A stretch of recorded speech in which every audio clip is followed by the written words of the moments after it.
that we can, if we can afford it. By saying that as well, I will also say the same for the studio presenters or the panelists who are with me in the studio today. We shall only allow the presenters who are speaking to us to have their masks off. And at this moment, I will take off my mask and introduce the able panel of amazing people who I believe are going to share with us what we've all been waiting for.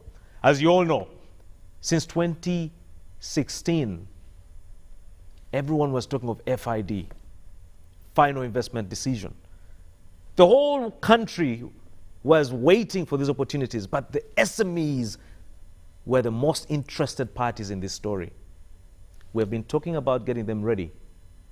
Between the business incubator, CNOOC, and the sponsors as well of the several forums, we've been getting and trying to make Ugandans understand why it's important for us to get ready.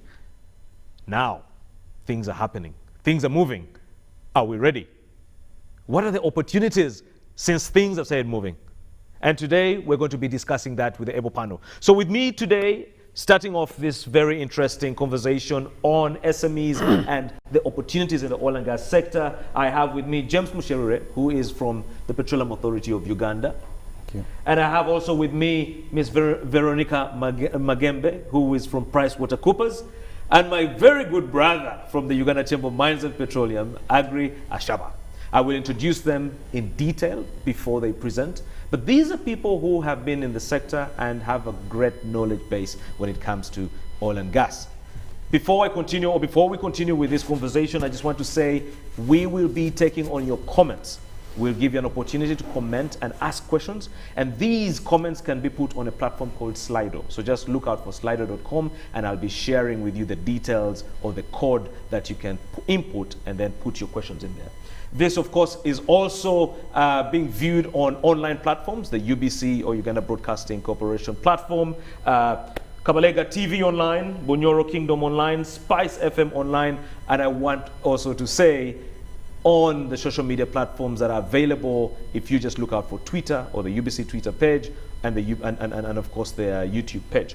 So I just want to say it's a warm welcome from here in Kampala, rainy morning, but a great morning for us to have a conversation on this oil and gas story that we've all been waiting for. So before we begin, I just want us to say something very, very interesting. If you are not ready,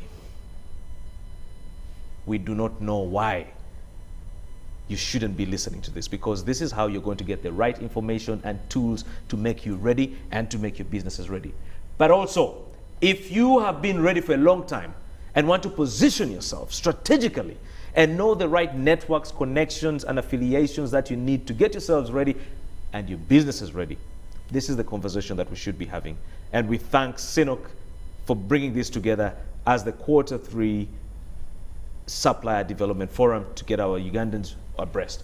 So the first panelist I'm going to invite to speak to us is my able brother, James Musherure, and I'll just read his very interesting bio, which I will cut short for lack of time. But James Musherure is a Senior National Content Officer in charge of contracts. So if you're planning a contract, this is the man to talk to. He is in charge of that at the Petroleum Authority of Uganda. He's a UK-trained petroleum economist and lawyer who has previously worked at the Directorate of the Petroleum, Petroleum at the Ministry of Energy and Mineral Development as a petroleum economist. He is also at the same time now the head of national content in charge of contracts. He's passionate about the participation of Ugandans in the oil and gas sector and has been at this for some time. He is going to address us and tell us where we stand as a country in terms of the oil and gas story, the story we have all been waiting for. It's right here. James, my brother. Thank you very much, my senior colleague, Tony Otoa, for that introduction. Good morning, ladies and gentlemen. Good morning, our dear viewers. My name is James Musherure, as you've heard. And you will allow me to remove my mask now so that I can speak freely. And I've been asked, I'm representing the Petroleum Authority of Uganda, I've been asked to give a brief about the sector, where we are, what should people expect. The industry has delayed for long and people are now They were beginning to actually doubt, is this oil actually there? Was it taken? But now I think the economy is warming up, the sector is warming up, people are beginning to feel that actually the industry is taking forward, is moving forward. So I'll go with the first slide of introduction, and I represent the organization called Petroleum Authority of Uganda. If you could move the second slide. That's among the 3 institutions that are taking forward the oil and gas sector in Uganda. There are 3 institutions. One is the regulator, where we are, and we make sure that we regulate the sector so that it's operating in accordance with the law, best international practices. The other is the National Oil Company, which is a commercial arm. So it will have all the interests of Uganda as a nation in terms of what the oil means. So if in pipeline, it will have the shares on behalf of government. In the refinery, it will have the shares. And it will also have the share of the crude oil that belongs to government. And the last one is the Ministry of Energy, of course, which is our mother ministry. I'll move on swiftly. That's briefly about it. There are projects, and I want to update you about the projects that are ongoing and all the different projects that we have. One of the first projects is one that is still slightly behind. We are still exploring to discover more oil. We have discoveries, so those projects are in the phase what we call development and production. But we're also going forward to try and discover more oil, because out of the Albertine Graben, the Graben that is expected to have oil, only less than 10% has been licensed. And the discoveries have made in an area of less than 6%. So we are trying to find more and more oil so that we have a consistency. So we have 2 companies, one called AMA, one called Oranto. AMA is from Australia and Oranto is from Nigeria. They are trying to discover oil. So do not look only at Total, CNOOCQ and others. Know that there are people who are there trying to discover more oil. And right now what's happening is that more seismic data is being acquired, so data about the fields, environmental studies are being done. They plan to do drilling of some wells, exploratory wells, to try and see if there is some oil, so that work is also ongoing. And also we are continuing to license and give out more areas for exploration so that the fields that are discovered have continuous flow of oil. Now we have those fields that have already been discovered, and the next slide we'll talk about the projects where we have had discoveries. We have the Tilenga project and the Kingfisher project. The Tilenga project is the one being run by Total, and it's a bigger project of about $46 billion. And the Kingfisher project is the one that is in Hoima and Chikube district of about $2 billion, $3 billion, run by CNOOCQ, the organizers of this conference. These are where we are assured that we have oil. And therefore it's a process of removing it from the ground, transporting it to the market, or refining it for people to use. The works have been done, the engineering details have been done, the assessment studies have been done, the land acquisition has been done. All these, now we are going into the construction phase for these 2 projects. And those are the key phases for Ugandans out there if they want to know about the oil and gas sector. The other projects, of course, when you remove oil from the ground, you have to either take it to the market through a pipeline or refine it using a refinery. So we have other 2 major infrastructure projects. One is a refinery, one is a pipeline. The details, FEED, front-end engineering and designs, the details, the quantifications, the studies, the environmental works have all been done for the pipeline. And we're also now going to construction. For the refinery, there are what we call pre-FID activities. So the FEED, front-end engineering and design has been done. Government is reviewing it now. The environmental impact assessments are being done. Geotechnical studies are ongoing. That is slightly behind. But the moment those are also done, it enters a construction phase. So these projects are bringing what we anticipated of $15 to $20 billion. The opportunities are here. If you go to the next slide, that is where we have opportunities. The main level 1, so for those projects that I've told you are ready for construction, even the main level 1 contractors, some have been got. For example, Tilenga, which is run by Total, has awarded many contracts, including the industrial site preparation. If you go to Bulisa now, it's a beehive of activity. Site clearance is being done by a company called Motainji Uganda. It has subcontracted many Ugandan companies, including Pearl, including Stevitech, all those they are, and I'm going to see pictures ahead. We have things like access roads, we have things like airstrip upgrade, water management, drilling contracts, security. All these level 1 contractors have been selected. But you also heard some time back, I think in July, that a $2 billion contract had been awarded to a company called McDermott. $2 billion is about 7 trillion, if I'm not mistaken. So a $7 trillion shillings contract being given to one company to do the actual construction of the central processing facility has many subcontracts to come along with that.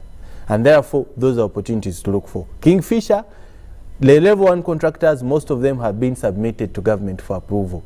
I am glad to see some of the companies that we see that are going to take part are here and are going to present about the opportunities. But what I want to assure Ugandans is not to look at that level 1 only. Look at level 2. That's where the opportunities are. Level 2 and level 3. For example, Motor NGL that is doing site clearance and is also doing the well pad preparation of the contract value of about both, if you combine, about $200 million, is going to subcontract a lot of work. 40–50% of work can be subcontracted. So do not run to only level 1 tier contractors.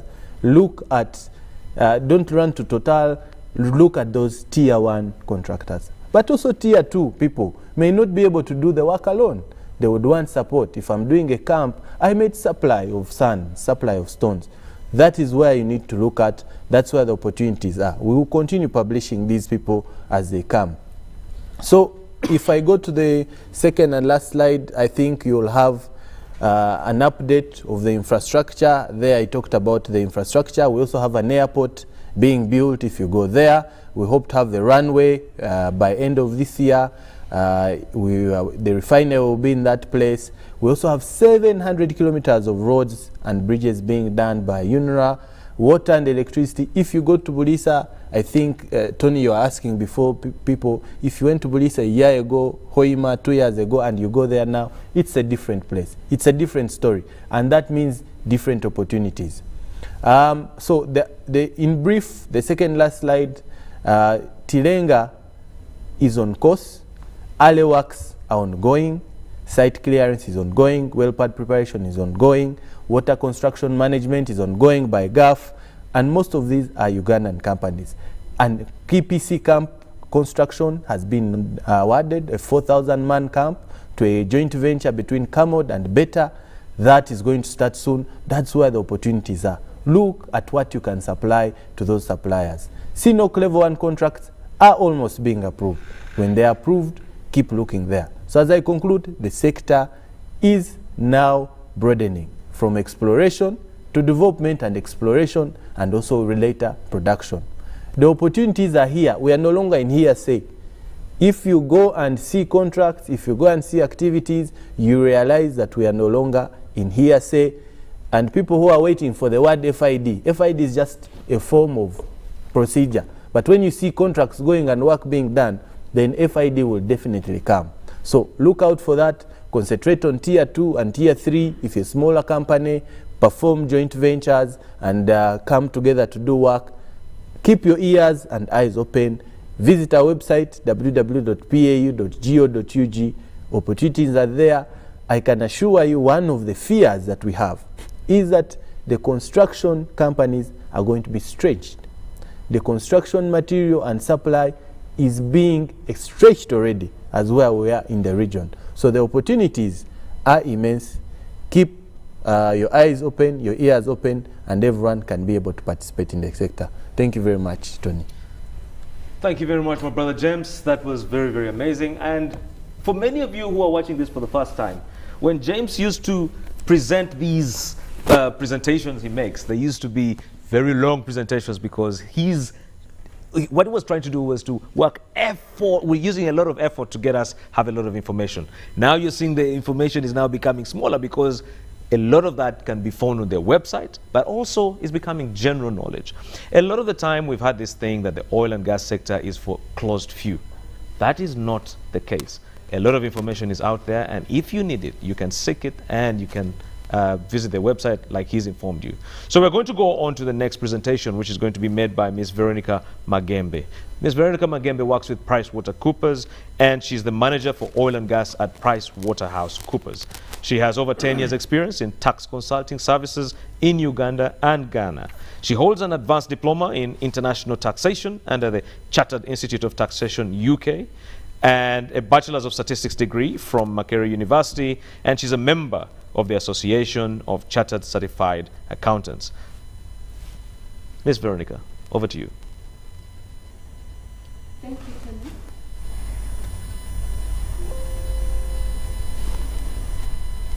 Thank you, Tony. Good morning, ladies and gentlemen. Good morning, our viewers. So I'll be taking you through corporate governance and tax risks within the oil and gas sector. So corporate governance is key in winning contracts within the oil and gas sector. So what is corporate governance?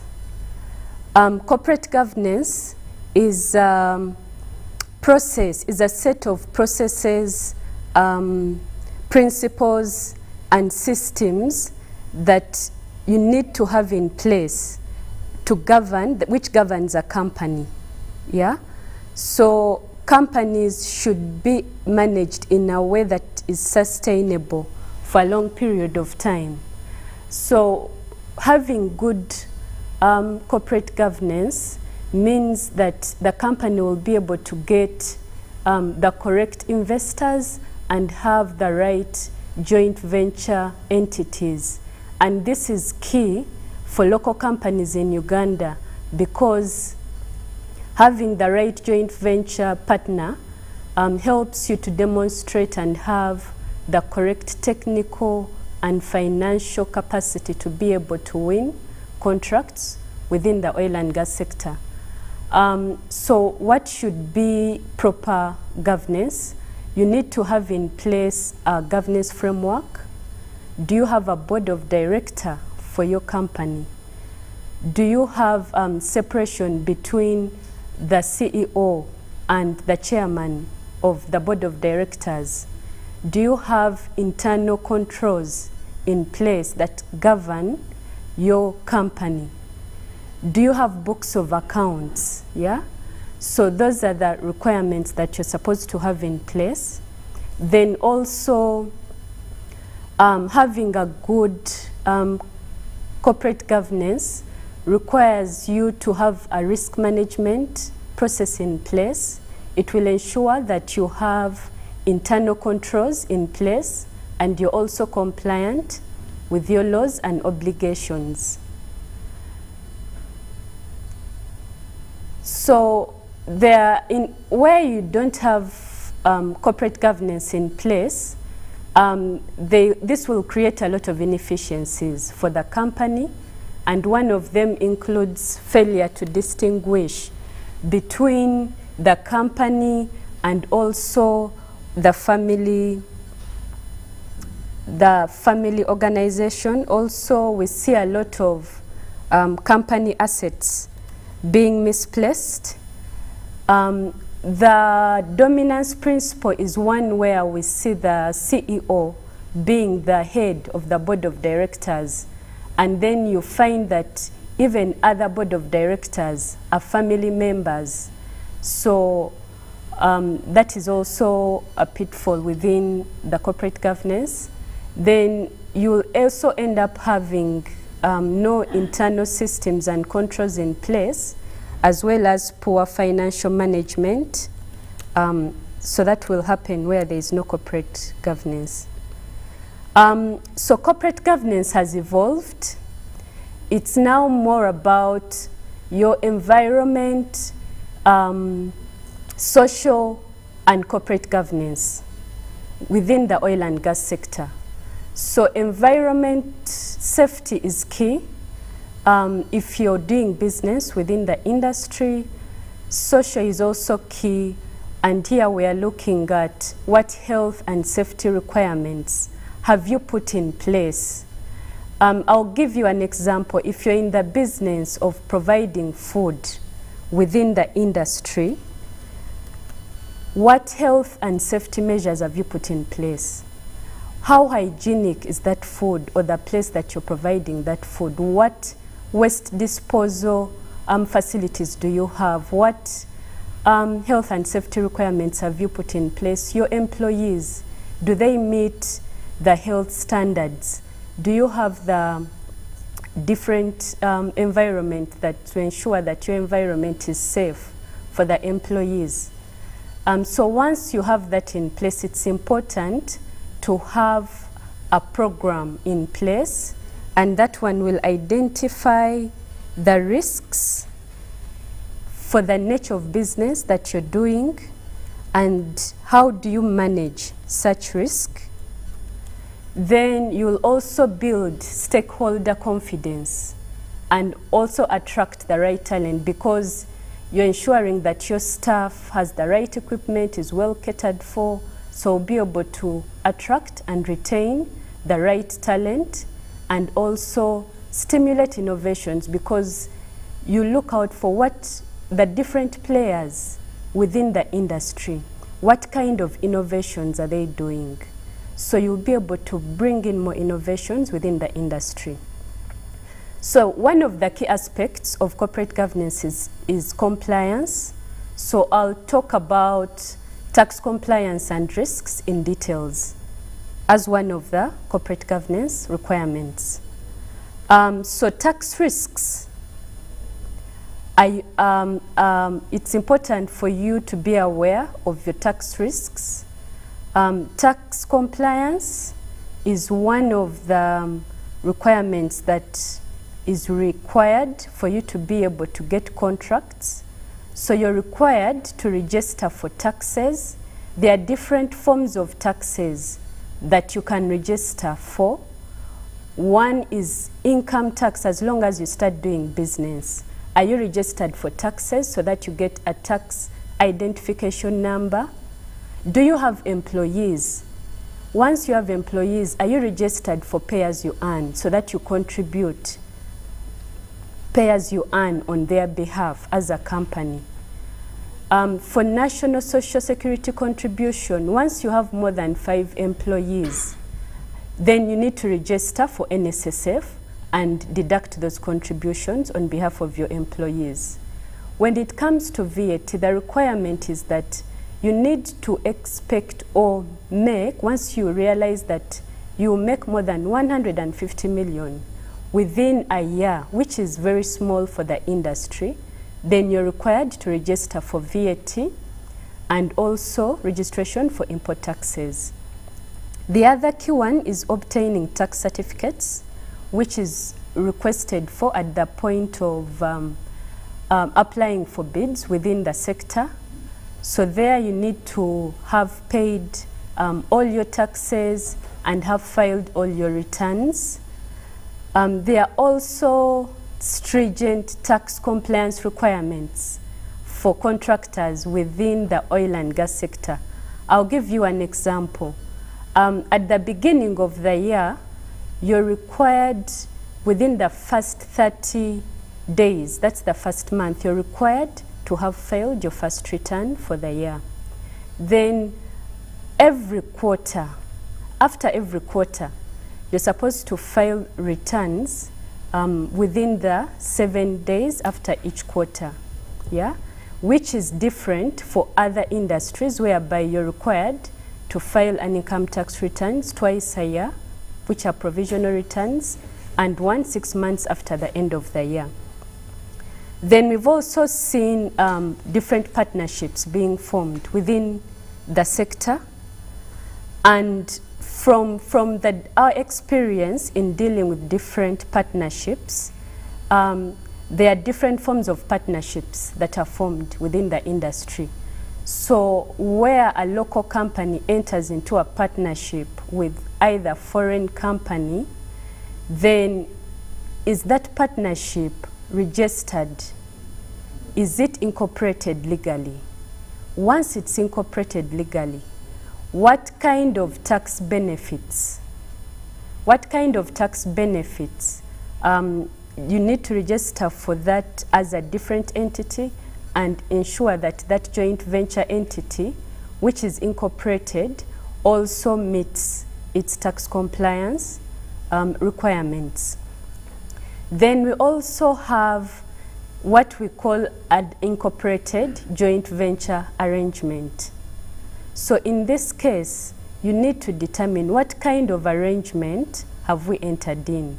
It may not be incorporated, but if you have a certain form of arrangement whereby each party is responsible to perform a specific task within that contract, within the upstream and midstream stage, then each of the parties required to ensure that they comply and they pay their taxes as a different party.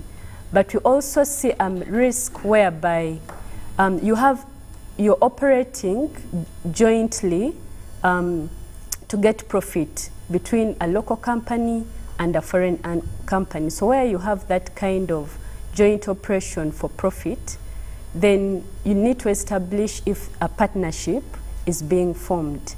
And once a partnership is formed, then you need to register that partnership. Yeah? So once you register that partnership, the partnership needs to have books of accounts. They need to file returns.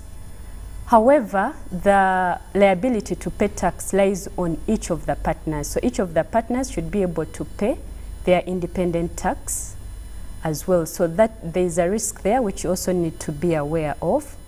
And also the tax implications when you're making distributions from the joint venture entity to the local partner and to the foreign entity. There is withholding tax that applies at that point. Then the other arrangement we've seen that is common within the sector is the subcontracting arrangement. So there where you see the licensee, those companies that have a production sharing agreement with the government of Uganda, like CNOOCQ, then the contractor, that's the tier 1 contractor, which has been mentioned. Now the tier 2 and tier 3, those are the subcontractors that we are referring to here. So where you have subcontracting arrangements, are those subcontractors registered for taxes, and what kind of company has been registered for purposes of complying with local content? So we've seen that you have to be an incorporated company for local content purposes for you to be able to operate within the industry. However, where you have a subcontractor being a branch of a foreign entity, then you need to get approval from the Petroleum Authority for that to provide services within the sector as a subcontractor. So when you look at the taxation aspects of a company vis-a-vis a branch, for a branch, the general rate is 30% on your net income after deducting expenses. For a branch, in addition to the 30%, there is an additional 15% that will apply on your repatriated profits. So also the oil and gas industry has very generous tax incentives that have aimed at promoting investments within the sector. And also these ones apply at different phase of the projects. So where we have the upstream, we look at what kind of contract do you have. Is it onshore or offshore? So for the upstream stage, this is where we have exploration, development, and we have quite a number of companies under that stage. So the tax incentives that are available for both the contractor, that's the tier 1. One, you're able to import. There's an exemption for importation of goods within the sector as long as those goods are to be used for exploration, development, and distribution, and those goods are imported by a licensed company. The only exception to this exemption is if you're importing motor vehicles. So all import duties and taxes will not apply. Then the other incentive we have is the deemed VAT provisions. This is unique to the oil and gas. So what will happen where you have a contractor providing goods and services to CNOOC, yeah? Then there is no payment of VAT. You will charge that VAT, but there is no payment, so that will improve the cash flow of your business as a contractor. So you'll use that, the VAT which you would have paid to URA, you can use it to run your business. Then the other one is the VAT on foreign services.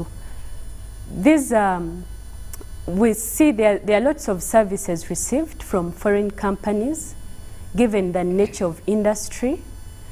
So that VAT which is charged by a local company on services they get from foreign services, there is VAT of 18%. However, you're able to also declare that VAT as input VAT, so the VAT impact is nil, which is different from other sectors, because other sectors, they are not able to claim that as input VAT. Where we have offshore contracts and a licensee like CNOOC makes a payment to a contractor who is a non-resident, then the rate of withholding reduces from 15% to 10%. So for Tier 2 and Tier 3, those are the subcontractors, the main exemption that we have is the one for importation of goods, as long as those goods which are brought into Uganda are consigned or imported by a licensed company. When we come to the midstream stage, this is where we see the construction of the pipeline and the refinery. The same exemption will apply to both Tier 1, 2, and Tier 3. However, in addition, they have more tax incentives that are in the East African Crude Oil Pipeline Bill. So this one is still in discussion by government, but when it's gazetted, then we'll be able to see those benefits and tax incentives. So in conclusion, when you're participating within the industry, we see that it's beneficial. You need to utilize the tax incentives that are available to you as a contractor within this industry, so that you take advantage of that. Thank you very much. Thank you very much, Veronica, for that very elaborate presentation. As you all can see, you need to be compliant. And I think, my brother James, we have talked about tax compliance, we've talked about NSSF compliance, we have talked about being compliant. And just before we continue, the Petroleum Authority, as per the regulations and the law, for you to provide a good or a service, even if it's just a pen, you need to be on the National Supplier Database. And how you can get onto the National Supplier Database, you have to be compliant. So being compliant with the taxes and other compliant areas or areas that need compliance, you will then be able to provide a good or service. And I think it's very important for us to articulate this more and more and more. And thank you, Veronica, for really talking about that. And again, for enlightening us about the incentives. You know, many of the Ugandans did not know about these incentives. So I think it's a great opportunity for us to see that this is not just a sector for a privileged few, it is for all of us, for as long as we get our businesses prepared and ready. Now, we're going to the next presentation, which is going to be made by my brother Agri Ashaba. Agri Ashaba is a man who I must say has been in the battlefield for quite some time. Agri has really seen this oil and gas story come out all the way from 2006, when we were beginning to think about this oil story, to today. I sit with him on the Uganda Chamber of Mines and Petroleum Board, and is one guy who I know and I believe can raise the bar when it comes to how to really get in there, because he's the man who has been in it from when he had pretty much nothing to where he is today. And Agri, for my people who are watching in Lira, I want them to be able to see how they can plug in. Because your presentation, which is really about how businesses can dive into this story, is very pertinent. But before I get to Agri, let me just introduce Agri to you, because I think I was giving you my personal introduction of who Agri is. Agri is the Secretary General at the Uganda Chamber of Mines and Petroleum. He has over 21 years of experience in business development and strategy across East Africa. And he has done this in areas including business setup, marketing, growth, ideas, people management, synergies, governance, public sector, and strategic engagement. And he has actually shown these skills in the areas of education, transport, retail, telecommunications, infrastructure, mining, human capital development, health power, and of course, oil and gas. Agri, share with us how a Ugandan can really maximize these opportunities now that they're here. Thank you, Tony, for that generous introduction. First of all, allow me to thank CNOOCQ Uganda for continuing to do the supply engagements and development programs, but also to say that thank you to Bunyoro Research Agency and Development Organization for putting this together. Just to give a brief background about Uganda Chamber of Mines and Petroleum, it just evolved in 2010 to become, initially it was the Uganda Chamber of Mines, and then it became the Uganda Chamber of Mines and Petroleum in 2010. And the journey in advocating for oil and gas started then, and we started alongside CNOOCQ with their first president at that time, Mr. Shao, and up to today, the current president, Mr. Shen, have been supporting and have been part of the chamber. So the chamber is a private sector lobby group organization that promotes, protects, and develops extractive sector in Uganda. That is oil and gas and mining, plus the mineral sector. For this particular e-conference, we're speaking about the oil and gas opportunities, and would like to say that for the last almost 10 years, the chamber has been pushing for the advocacy and spotlighting oil and gas development and the opportunities they are in. However, the recent developments with the retiring of the previous chairman, Honorable Dr. Eli Karuhanga, and the new chairperson, Mr. Patrick Mwehire, the focus of the chamber is slightly changing, where predominantly, before it was predominantly an advocacy group of about 80% of our work was really to preach and spotlight what oil and gas opportunities would be and what the industry would be when it actually picks up. Now that we have gotten into the tail end of what needs to happen, the focus is slightly shifting to how can we get, as you rightly said, micro, small and medium enterprises to have skin in the game, to be in a place where they can actually be able to benefit, be meaningfully employed, and be able to participate and take part of what is ideally supposed to be a $20 billion market. If you look at Uganda, for example, Uganda is about a 32 billion economy, rebased. The investment in this sector is going to be about 20 billion. That is basic over 50% of our GDP. GDP of a population of about 42 million people, with a median age of about 16 years, and about 3,800 Ugandans turning the age of 18 every single day. Meaning that Uganda puts out about 1 million people every year turning the age of 18. So it is important that private sector, the oil companies and government have to work towards making sure that this huge youth bulge, they create opportunity for it. And like you rightly said, the person in Lira has the same aspirations as the person in Kampala, has the same aspirations as the person seated in Bulisa, waiting for this opportunity. And how could they be able to tap in? For us, from the chamber perspective, we say that we try to create a platform that brings together private sector, industry players, public sector, the government, Petroleum Authority, the ministry, and everyone who's involved, so that we can create a network of people who can speak about opportunities and be able to work together to benefit from these opportunities. I would say that, like James has just highlighted, the ball has started rolling and we need to be prepared. Veronica has highlighted on the issues that need to be tackled, which is the compliance. And that's where I would like to start from.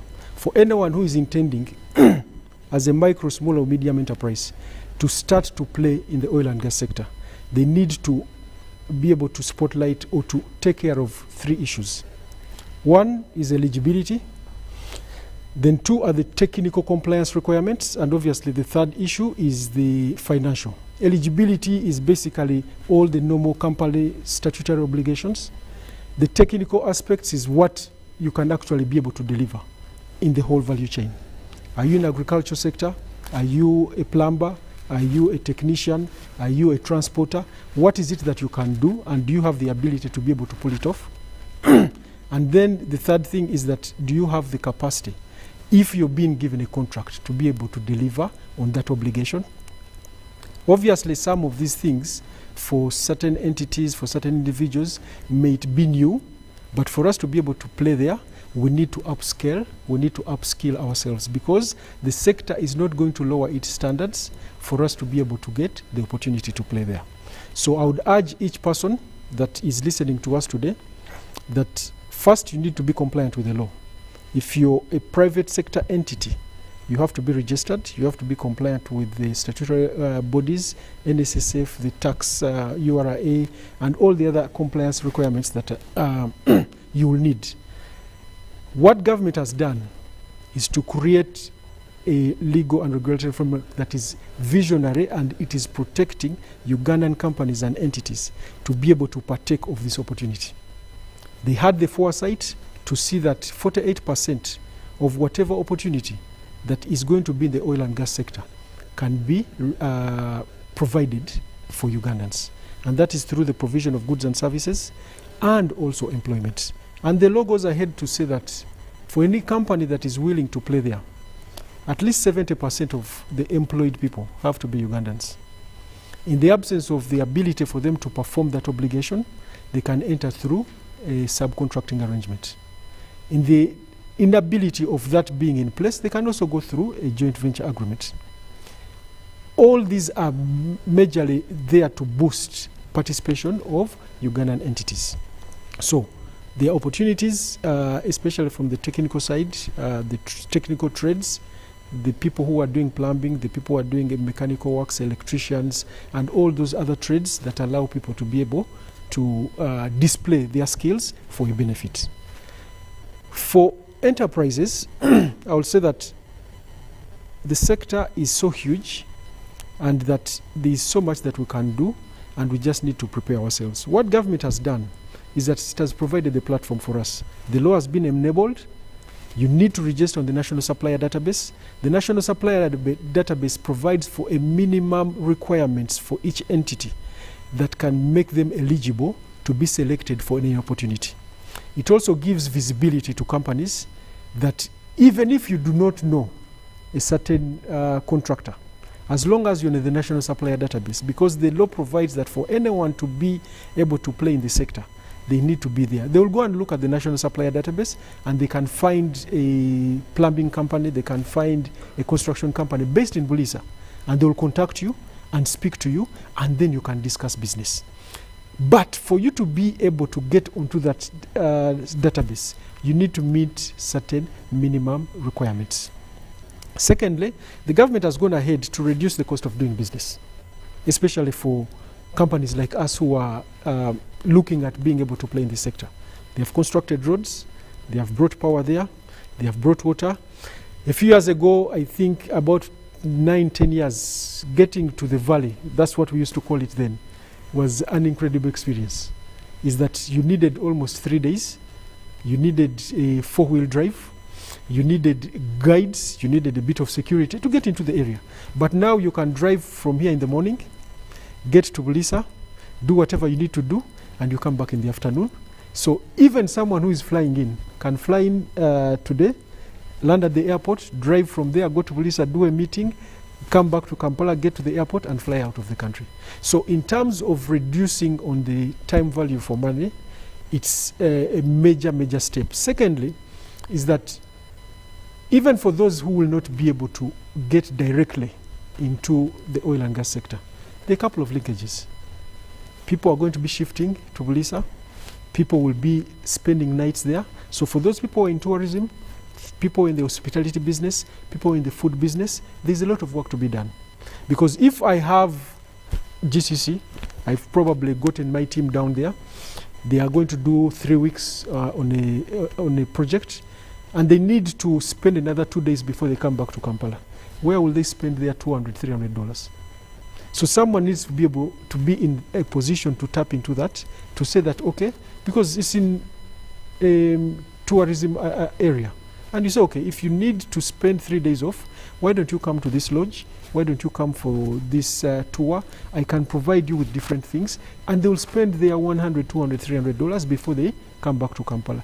So for everyone who is looking to play in the sector, there are so many opportunities, right from direct participation in the sector, but also the linkages that come with the benefits or the spillovers of the people who will make money from the sector. Secondly, or rather, one of the other things that needs to be taken into consideration is the issue around standards. And Veronica highlighted on it a bit, and this is around the health, safety, and environmental issues. Because of the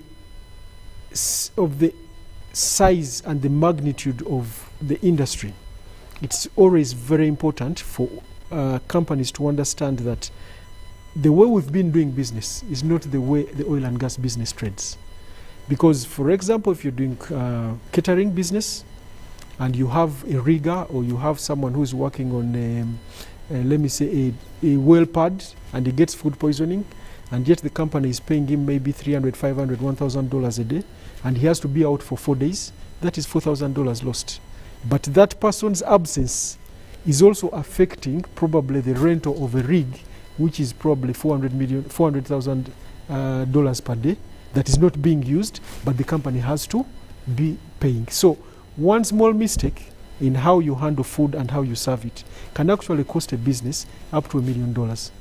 So the issue around standards, the issue around safety, the issue around the fact that the oil and gas business is in a pristine environment in the Albertine, is that the environment has to be preserved, is the livelihoods of the people who are working there have to be not interrupted in such a way that when the industry has actually been completed, is that people can still go back to their livelihoods and they can be able to live, and the socio-economic factors cannot be affected. So for me, I would say that the biggest enablers that have been provided for businesses is the law. The law is there, it protects the Ugandan to be able to play in the sector. It is promoting the purchase of goods and services of Ugandans first.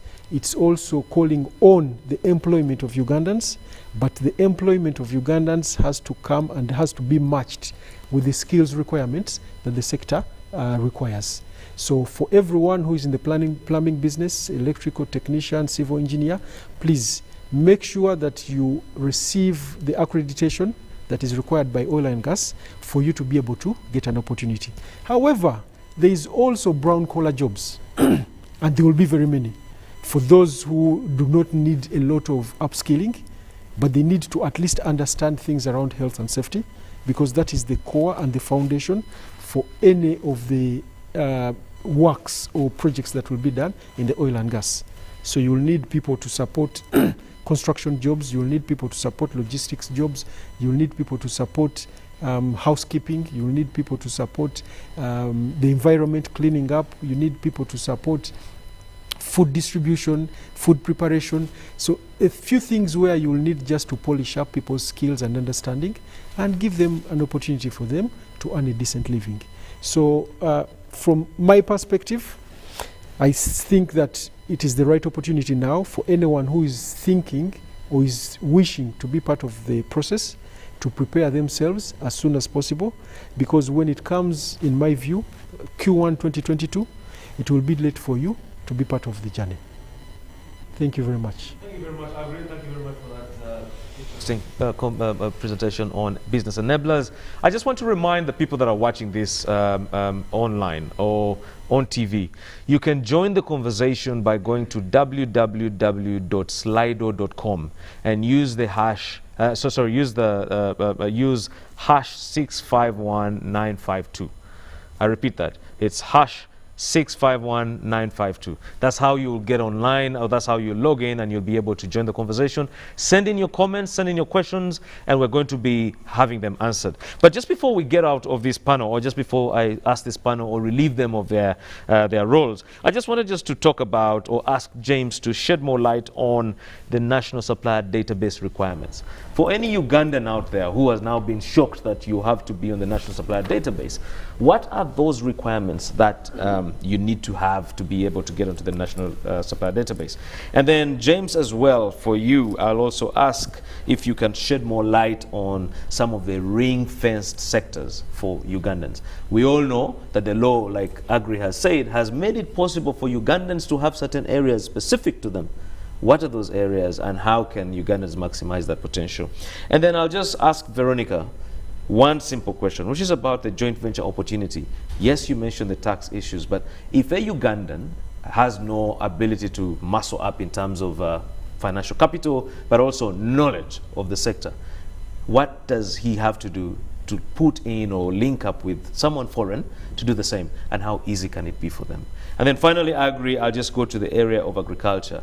Are we having those conversations on agriculture? Because if we're talking about over 20,000 new people in one area, you know, that's a huge, huge number of people. How prepared are we in having those conversations around agriculture, which is about feeding those people that are coming to this area?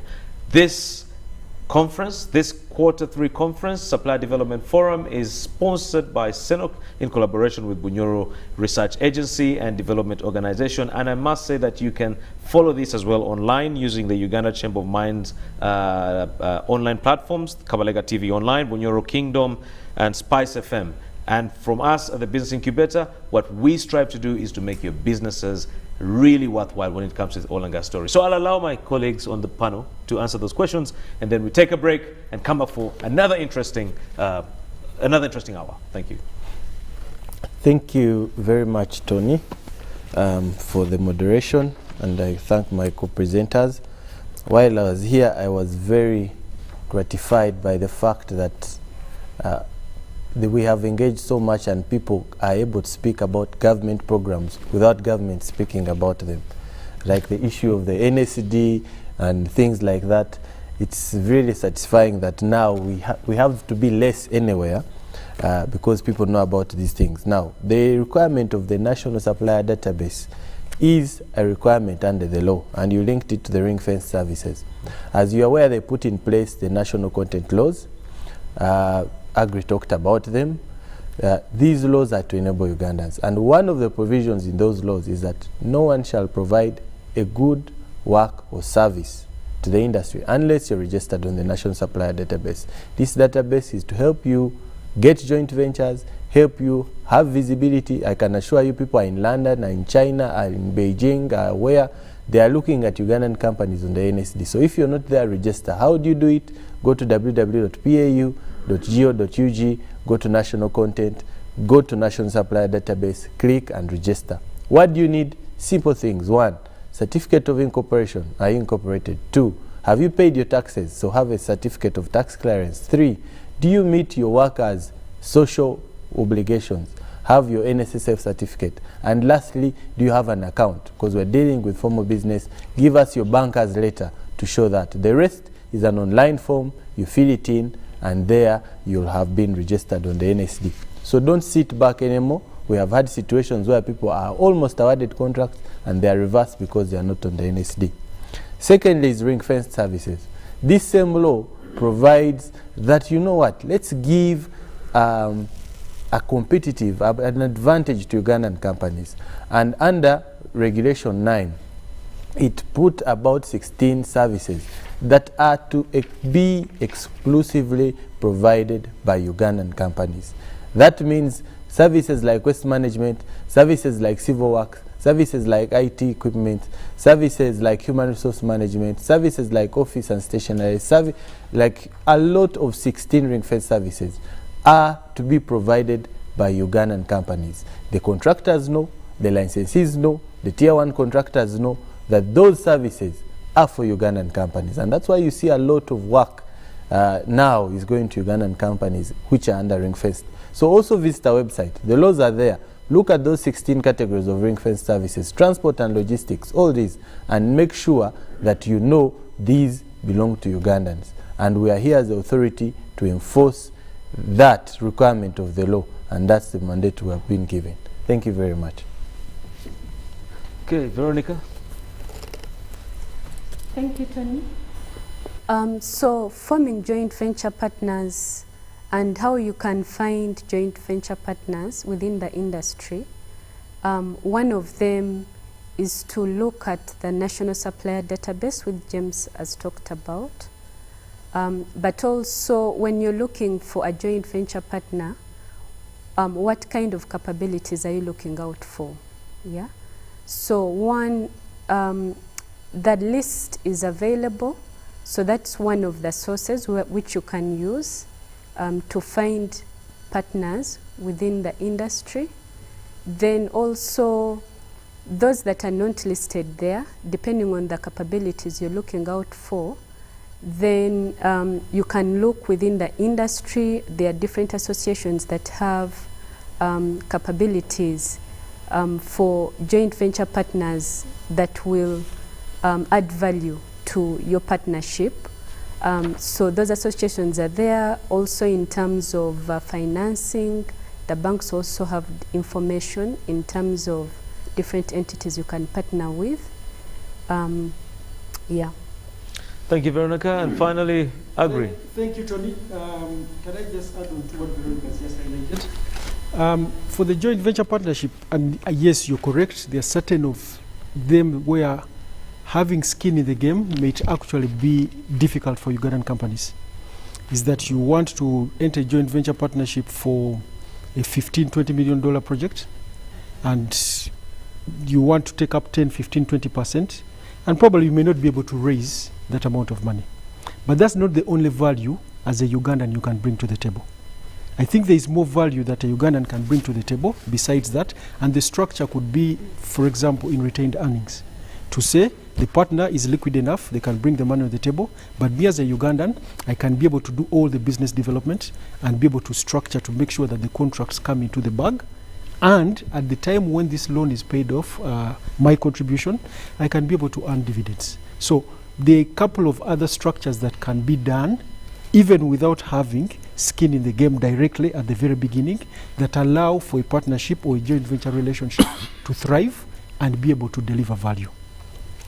Coming back to my question, I just want to use one example, and the example from what James has just highlighted.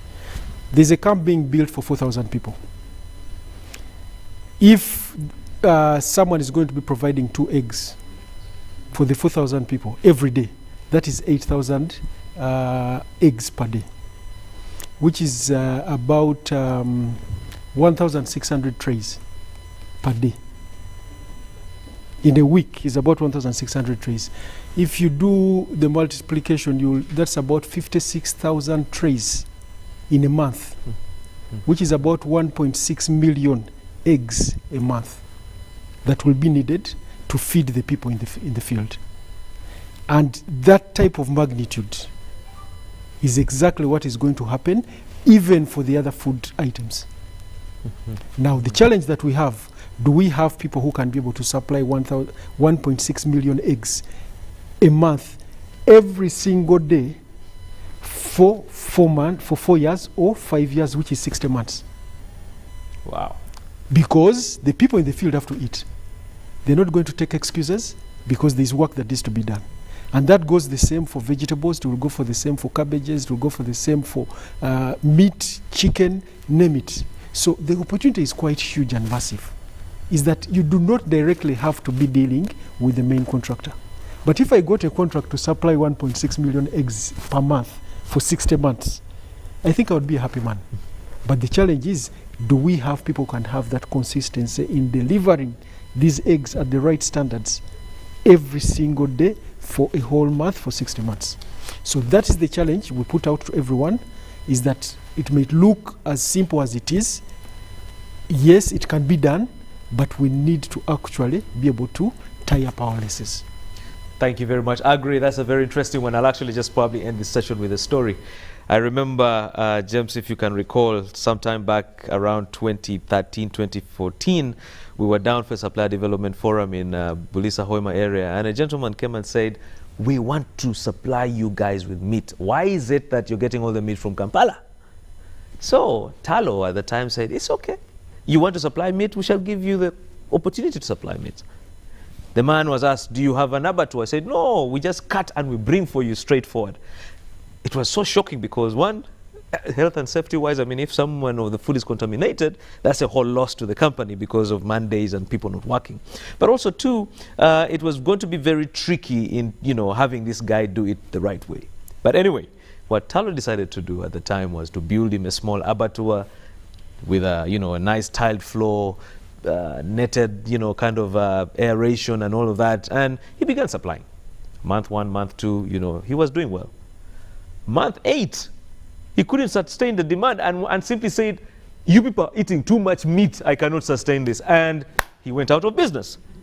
So are we ready? And I know you've talked about, being able to sustain the demand and the supply rather, but are we ready to supply those 1.6 million eggs you're talking about? Are we ready?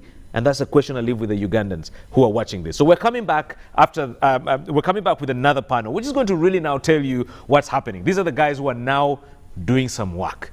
Let them tell you how they began doing it, how they worked towards getting that contract, and what you can do to get your business ready. In that same panel, I'm also going to have Matthew Chaligonza. I'm going to have Mr. Satvinder Singh of Excel Construction. Matthew Chaligonza, by the way, is the man who has made it possible for this day to happen. He is the National Content Manager at CNOOCQ Uganda Limited. Mr. Satvinder Singh is a Director at Excel Construction Limited. And Mr. Kato Jackson, a man who has been in the oil and gas story for some time. He will tell you, as a Muzimbi, what does it take to be a quality contractor to get a contract that can take you places in the oil and gas world. So I want to just end this session by saying thank you to my ably panel. You've been amazing. Thank you, Veronica, James, and my brother Agri. And of course, when we come back, more questions from you off Slido. Please send in your questions and enjoy this as a way of getting more information that we had never seen or had before. Thank you. Thank you. Present to you CNOOCQ Uganda Limited in partnership with the Uganda Chamber of Mines and Petroleum UCMP present to you the CNOOCQ3 Supplier Development E-Conference 2021 under the theme Opportunities for SMEs in the Development Phase of the Uganda Oil and Gas Sector. Panelists will include James Musherure, the Senior National Content Officer, Uganda Petroleum Authority, Matthew Chaligonza, National Content Manager, CNOOCQ Uganda Limited, Agri Ashaba, Secretary General of Uganda Chamber of Mines and Petroleum, Veronica Waimagembe, Manager for Oil and Gas at PricewaterhouseCoopers Limited, Kato Jackson, Managing Director, Kato Contractors Limited, and Savinda Singh Saini, the Director at Excel Construction Limited. It will be moderated by Tony Okao Otoa, the Executive Director, Stanbic Business Incubator Limited. The event will be live on UBC TV on Thursday, the 30th of September 2021 from 11 a.m. to 1 p.m. Proudly brought to you by CNOOCQ Uganda Limited in partnership with the Uganda Chamber of Mines and Petroleum, UCMP. Pick of the day on UBC, brought to you by